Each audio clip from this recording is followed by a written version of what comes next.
And today we're going to be talking with Ruth Weinberger, who is a geriatric social worker and the director of the Brain Care Enrichment Center at Bet here in Yerushalayim. And we're going to talk about how to support people who are experiencing the onset of dementia and their spouses and families. So thank you very much, Ruth, for joining me. Why don't you introduce yourself?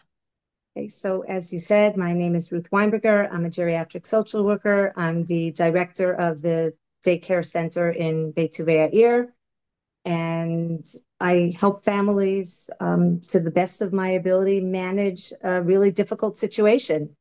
Nobody bargains on dementia. Dementia does not discriminate, and we need to be there for the people to help them. It's not like an ear infection that only affects the person, it affects the entire family. Right. And today we're actually going to be discussing that. So I'm going to just go right to it. So let's just start with basics. What are the symptoms of dementia and the stages of the development of the disease? Okay, so dementia is an umbrella term, and it's really sort of like a syndrome. Dementia is the syndrome of the diseases like Alzheimer's disease, vascular dementia, Lewy bodies, front lobe dementia. Those are all diseases under the umbrella, and we're going to use the term dementia to cover a lot of aspects of these different specific ailments. Most people think of dementia as strictly a memory issue. That's not exactly true because it could be executive function. It's going to be behavioral. There's going to be behavioral and psychological symptoms. There's also dysfunction in the person's functionality of activities of daily living. There's going to be, impairment on that front. And every person is different. So it's going to manifest differently. I think what's really important is that you shouldn't think just because you can't find your keys, oh, I must have dementia, or I can't find the word, so I must have dementia. That's not dementia, that's healthy aging. Dementia is more when there's a collaboration of symptoms, like I found my keys, but I don't know what to do with my keys, or um, an activity that you always know how to do, and all of a sudden you can't do it. Like you could do this in your sleep, and now you can't follow the steps in order to get it done. Those are more the type of symptoms that's going to send you to your doctor to check if there's something else that's going on. It also is degenerative and progressive. So what it doesn't happen like I wake up one morning and I have dementia. It's a process. You can go from mild cognitive impairment, and you could be like that for a long time, for a few years, and then all of a sudden it becomes more moderate, the impairment, until it becomes severe. Again, every person responds and reacts differently. So it's not one thing like, bam, it's Alzheimer's. I woke up, I didn't remember my husband's name, and That's it. that's it. Right. Okay. Is it reversible? And if it isn't reversible, what can we do to make life better for people? Okay, so first of all, it's important to note that just because somebody has a sudden decline, sometimes there are medical reasons like a UTI or another infection going on in the body. So first you want to rule that out. But once you've been to your doctor and your doctor says that you have mild cognitive impairment, and you would say, okay, now what? Now I have a diagnosis. Now what? So we can't fix the brain, but we can do everything in our power to slow things down, use it so you don't lose it. Again, what that means for every person is going to be different. It's not like you can call me up afterwards and say, well, you told me I could slow it down and it didn't slow down, because everybody's going to be different. But we do want to create, Professor Feuerstein has like a theory of neuroplasticity that one part of the brain can learn to take over another part of the brain. So we want to do things like exercises, like going like this, and then we want to switch it without thinking. And no, when I did it wrong. See, we have to keep on practicing these things. It's like, Right. and then like, okay, Forget it. It's not working. be mindful and practice. This doesn't mean I have dementia. It means I don't practice these things enough. But these are things that we could do. You Right. want to train your brain. You want to brush your teeth with your toothbrush in your left hand if you're a righty, and just the opposite. So those are like little things that we can do.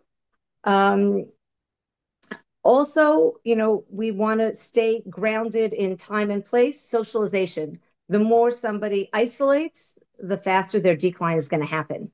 Right. So we want to stay social. We want to stay focused and within our community and not put ourselves off to the side and say, oh gosh, now I'm living under this cloud, this umbrella. This is going to, well, that's going to make things happen, depression and what have you. So we want to stay social. Socialization is a really good way of keeping life better.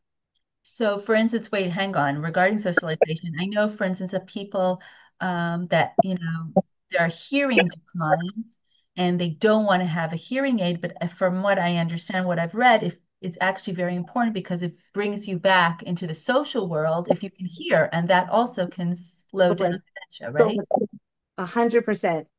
The When one part of your body starts to decline, so your other senses are going to pick up. So if you make sure that your glasses let you see and your hearing aids let you hear, these things are going to keep you social. You're not going to miss social cues because you're going to see them. You're going to hear things. It's going to keep you way more focused and in the here and now for as long as you can be. Right. And that should be sensitive and sensitive enough for people to have that, to put up a hearing aid just because, it's scary not to, the decline of Alzheimer's or dementia or whatever other thing that may happen to them. Definitely. Okay. Now, you asked how we can make life better. So Yes. don't hide it. Meaning, if you clue your family in and you have family support and love and acceptance, that makes your life better. Because I can't change the situation, but I can a little bit control a little bit of the environment. Meaning, I can put myself in a place that's secure and where everything is okay. It's okay if I make a mistake, nobody's going to jump on me. But if you're hiding things, then everybody's going to be like, there's going to be, oh, well, mom's this and mom's that. And did you notice that about mom? But all of that does not help the situation. Can you give an example? If you keep something hidden, so it just grows and grows and grows and it gets out of proportion and you end up with like anticipatory grief before you're really there. So when you clue in the people closest to you, they'll be able to help you. Like if you go to a simcha and you see a lot of people you haven't seen in many years, and all these people are coming to you to say Mazel Tov, and you are at that point where you're not recognizing everybody, certainly not in context. But if you have a family member next to you, as somebody's approaching, whispers in your ear, that's cousin Sarah 3 times removed. Her great grandmother was, then I'm clued in. So when the person comes, I'm not embarrassed that I didn't know who she was because of course I should have known her. So, your family they can give you tips and they can prod you and that is very helpful for keeping your self-esteem. Absolutely. So it's really basically, what I understand, is to make sure that you have a very open and honest conversation with your family. Don't hide what's going on and let them, find ways to help you, which will also boost your self-esteem. Right. And a plug for you is when somebody gets diagnosed with MCI, that's the time to take care of, their durable power of attorney and making their wills and interests known so that their family knows what to do when they get to the point that they're no longer cognizant. Right. So getting that first diagnosis of an MCI is really important, actually, because it What's an helps you. MCI for people that don't know what that is?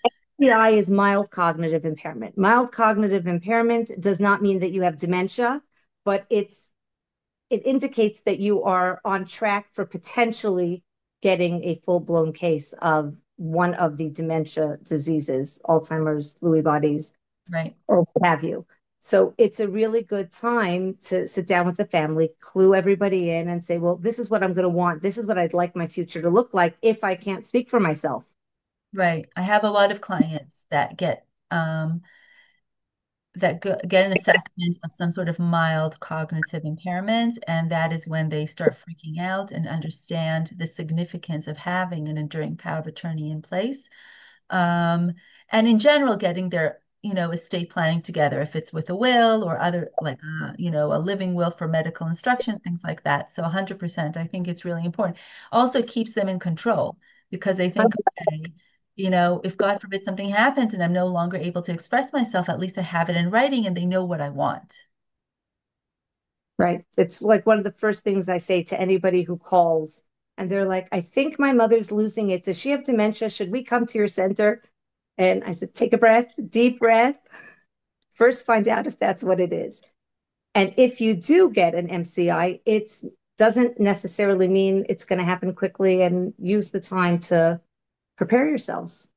100%. Also, sometimes diagnosis or the fact that you mentioned at the beginning that people are a little bit confused, it could also be with medication because Right. they're taking so much medication and nobody's really knowing what the other doctor prescribed, and that can also cause a lot of confusion. So it's not necessarily anything to do with That is in the hospital, they can have delirium and then they walk out of the hospital with a diagnosis of dementia. And it wasn't dementia, it was delirium from the medication, from the situation, not having a night and a day, the lights being on 24 hours. It can be confused. Depression sometimes is confused with dementia. right, And it's really important to do both. You need to get the medical part taken care of as well as the socialization part. right, right. Okay, how can we deal with the anger and frustration that people with dementia experience? I just want to say on that note, I remember it was really horribly sad. Actually saw it on Yom Kippur. I think it was like 2 years ago. There was an old woman in a high chair, in a wheelchair, sorry, and she had a caregiver. She was in shul, and suddenly she started screaming at the caregiver horrible things. And the caregiver was, kudos to her. She was very calm. She was very collect. She understood something was off. She just quietly took her out. But you could see that the woman was very, very distressed and was not with it at all. And it was just very sad to see. So these things can happen, unfortunately. Sure. So when we deal with, um, realize that a person who has dementia has lost control, and many of them are fighting with themselves to retain control because that's what we've been doing since the time we were toddlers. Right, And it's once we understand that that's where it's coming from, I tell people it gets worse before it gets better, because they're going to fight until the very end, and that's really what you want them to do. Your whole life you've been fighting for independence, you maintained that independence, and now you're going to fight not to lose it. right, So that's a good thing. It's also a hard thing for the family, and the anger and frustration is really on both sides. Sometimes I think that the family of caregivers are the ones who need the tranquilizers and not the person on dementia, when they go, oh, she's an e-sheket, she's really disturbed and anxious, and let's just put everybody on whatever the drug of the day is, the candy of choice. Sometimes it's actually the person, the caregiver, who really needs to take that step back. But when we talk about anger and frustration, let's say you have somebody who asks the same question 10 times over. So, when you're young, it's, are we there yet? Are we there yet? Are we there yet? When we have dementia, it's more like, why? What? Like, why are we going here? Or where are we going? I want to go home. When are we going home? And it's questions that we can't, I mean, we just answered them a minute ago, and we just have to keep on finding different ways of giving the same information, hoping that something is going to stick, that one of the trigger words is going to calm them down. And then the more they don't get an answer, the more frustrated they get. So we have this like on an ongoing basis. Somebody will get stuck on a concept of, but I don't belong here. This isn't my home. Well, of course, it's not your home. You're at the daycare center. And we'll go, well, what's waiting for you at home? Tell me about your home. And we try to go into the person's reality and just speak to them a little bit about home. And then we go, well, we're going to be going soon. And soon is a concept of time that's not a lie, because it could be an hour, it could be 2 hours, it could be 10 minutes. But soon is a good answer. You want to go home? I'm on it. I'm gonna look into that. I'm gonna find out what time they're coming. It's gonna be soon, but I'm on it.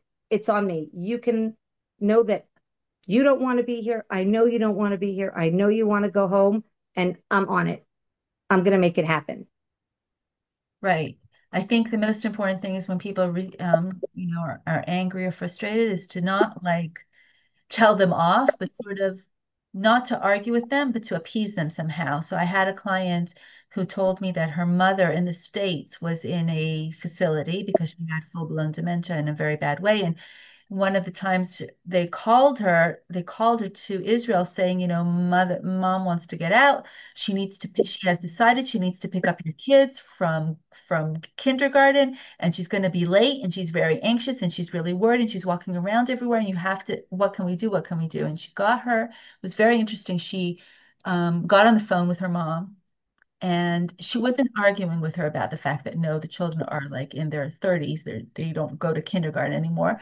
What she did say, which I thought was very, something very nice and soft about it. She said, Mom, don't you remember that today it's not your day to take them out from kindergarten? Today is my day. I'm on it. Don't worry about it. It's all good. And she goes, Oh, is it your day today? And she said, Yeah, it's mine. You don't have to worry about this today. It's all okay. And that completely took off all the pressure from that mother. And she was totally fine after that. So nobody was arguing about the fact that this was not a reality. It was her reality, and she just slipped into her reality, that daughter. And I thought there was something very, very nice about it. It's amazing and it's a talent. And that's like one of my 10 commandments. I tell people don't argue, never argue, just validate. Just validate their, if it's wrong, it's wrong. It's just terrible. You're right. It's terrible. I am so sorry. You're right. 100% right. And just go into their reality, validate what they're feeling, and then, digress and divert and take them someplace else. 100%. This morning, I had somebody who got very frustrated in our daycare, and he actually went over and was about to hit somebody. And I was so impressed with the staff. They walked over and they're like, "That noise is really annoying. That sound is so frustrating. Could you help me?" And he was like so taken back because that was what he was feeling in his aggression, and he didn't know how to express it. Right. It was an extremely annoying sound that somebody was making, but that happens. And he's like, "Yeah." And he's like, "Let's go over there. Maybe we won't hear it over there." And he just so gently led him to another space where it wasn't in his face. And I was like, "Yay, bravo. Good, good move on the staff for being so quick." And yeah, that's what you have to do. The truth is, I think it's even for people who don't have an illness like dementia, everybody wants to be validated at the end of the day. Nobody wants, to hear, oh, no, it's not right. You shouldn't feel like this. You shouldn't feel like that. Everybody wants to be validated. People with, dementia are just like everybody else who, when they're frustrated, want to be validated. Yeah, true. Okay, what advice I mean, we talked a lot about things and you have a lot of advice while we're talking, but if there's anything else that you want to add, like regarding advice to spouse and children, because they really have the brunt of it, because the person who has dementia, doesn't necessarily remember what's going on from one day to the next, or even from 1 minute to the next. The people that are left behind, so to speak, are the ones that really have to deal with it. So I think that education is important. We have to actually talk about it and learn about it so that people know that it's a process and that it isn't necessarily from 1 minute to the next. It's a lot easier said than done to accept and you know allow yourself to mourn the future that you thought you were going to have and build a new future. So many times I do a support group and I'll get a spouse say, you know, "But this is not what I signed up for. This is not my husband." And somebody else will say, "No, it is your husband. It's just a new aspect of him." And it's beautiful when you see that dynamic happening within a group. But that's really the key. I think we have to, accept the things we can't change and accept the new reality and build new memories and build a new vision. And also, I think it's important to know your red lines. Right. I had a family that I counseled, where the husband, it was early, young onset dementia. The woman was 54 years old. Yeah. And the husband said, I will never put her in a home. I married her in sickness and in health till death do us part. And the kids were calling and they were saying, tell our father to get help because he's a shell of himself. They said, we've lost our mother in our lifetime and she's alive. And now we're losing our father. And I would talk to him and I would say to him, it's important to know what your red lines are. Right, And in this case, it was beautiful is the wrong word, but following somebody on a journey where the waves went up and the waves went down. And it was really this boat ride of smooth sailing and choppy waters. And it could be from one day to the next. right, He did have red lines and then he kept moving the red line. So first the red line was, look, if I have to shower her, that's it. I'm going to have to bring help into my house. And then it was, if I have to, if she loses continence, that's going to be my red line. And he just kept on moving it and moving it. Um, until ultimately, he didn't have a choice anymore. It was bring in a foreign worker or don't bring in a foreign worker. And the children made the decision. They were like, Abba, we don't want a foreign worker in our home. Like, right. we need some space that's ours. And so then they had to pick a facility that was the best place for her. And they chose one that accommodated family, where every weekend they would bring her home. Oh, that's really nice. That's really So there's options, and they were able to find a balance. And knowing that he was bringing her home for the weekend also meant that his red line got pushed again because he knew that he was going to be the personal caregiver. But it was a balance and it was a choice. And they made it because they were educated.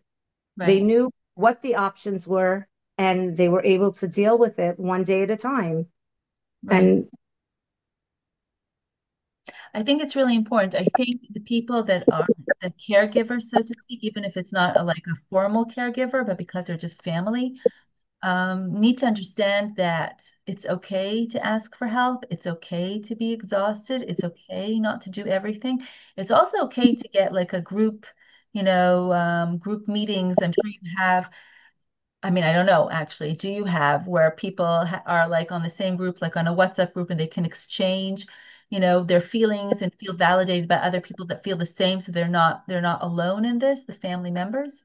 are so many WhatsApp groups and so many physical support groups out there, but it's a matter of asking to join. The a lot of spouses and children of I did a support group with spouses and children of, and we did it for a few weeks, and then we realized that it didn't work. We needed to do separate spouses in one group and children of in another group because you had a dynamic happen where, like, a daughter said something, and the mother is like, "Well, that's not true." And Right, that's dynamic. But I explained to the children afterwards that your parents need to be able to say things that children don't have to know everything. And right, just because a parent has lost inhibitions and is no longer the individual that they knew, that doesn't mean that they don't deserve respect and right, dignity and privacy. And I stress this a lot.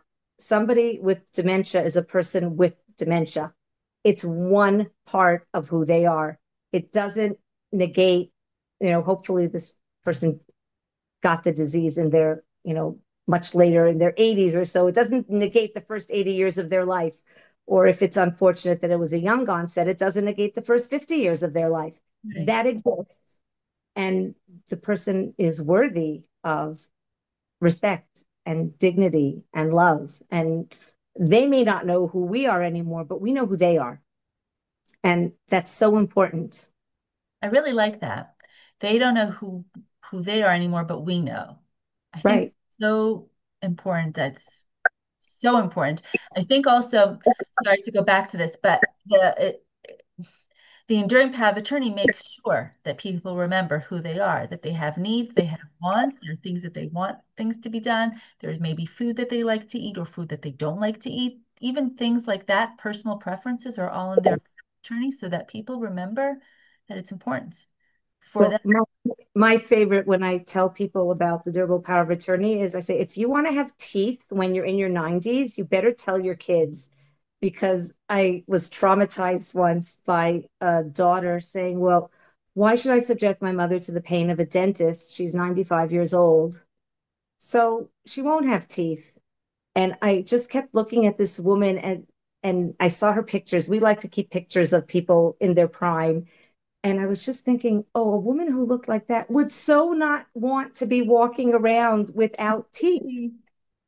And maybe 100%. her daughter made the right decision that the pain and the schlepping her out and the enduring the process to put in implants or teeth or a bridge or whatever it was, maybe it really wasn't in her mother's best interest.